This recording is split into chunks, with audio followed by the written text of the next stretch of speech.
Good evening. I'm here to give you an update on some of the events of today. What honestly is one of the most horrific and difficult days that Farmington has ever had as a community. During the course of today, an active shooter engaged numerous citizens and then finally was engaged by the police before the rampage stopped.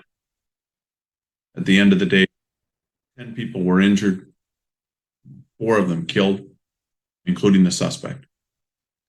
I'm going to recount for you some of the events and timeline that we know today, and then try and dispel some of the rumors that I know are going on out there, and give you the best facts that we have today. We'll continue to update you as we go along over the next few days, and during the course of this, you'll hear why I don't know all the answers right now. So officers were dispatched to the vicinity of Dustin and Ute at about 10:57 a.m. this morning. The report was shots being fired in the area.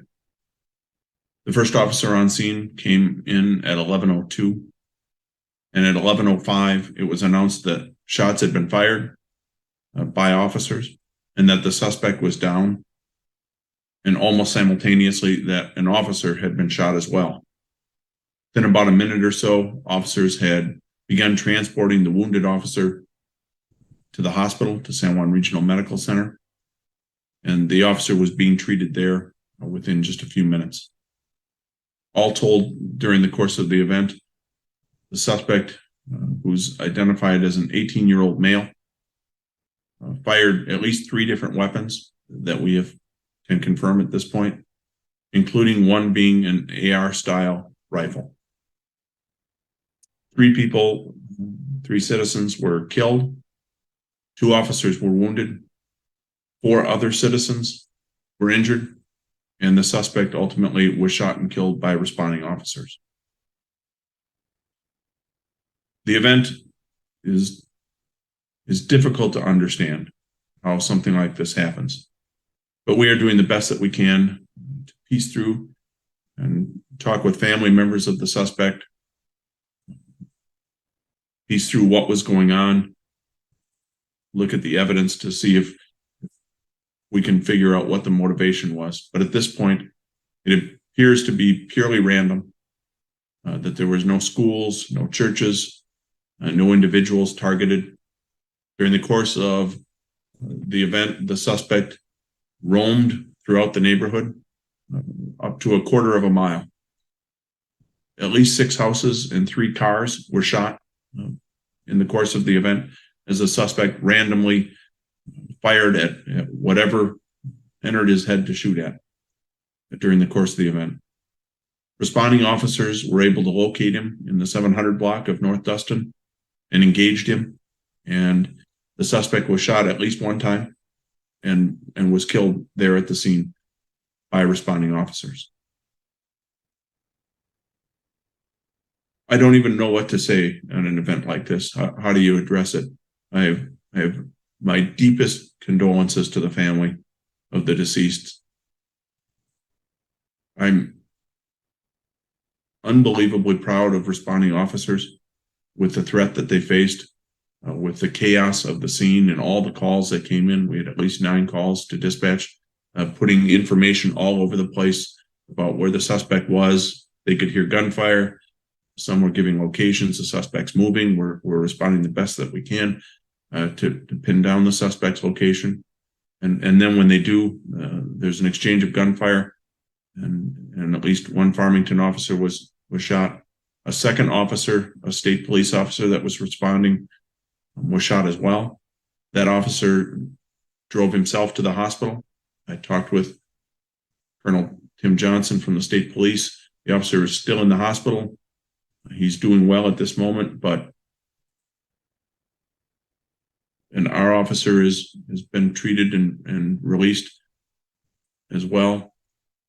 But it's just a devastating day. So on the one hand, I'm deeply proud of the response. Really, it was 3 agencies. It was the sheriff's office, the Farmington Police Department and the state police all responded over and did their best to locate. And some of the rumors that I know started during the course of the response, when people are listening to the radio, to the police scanner, you're listening to officers live trying to figure out what's going on. We had multiple calls coming in. Initially, it was believed possible that there was a second shooter. Officers were aggressively looking around for a second shooter. We locked down schools in the area because we didn't know where any other suspects could be.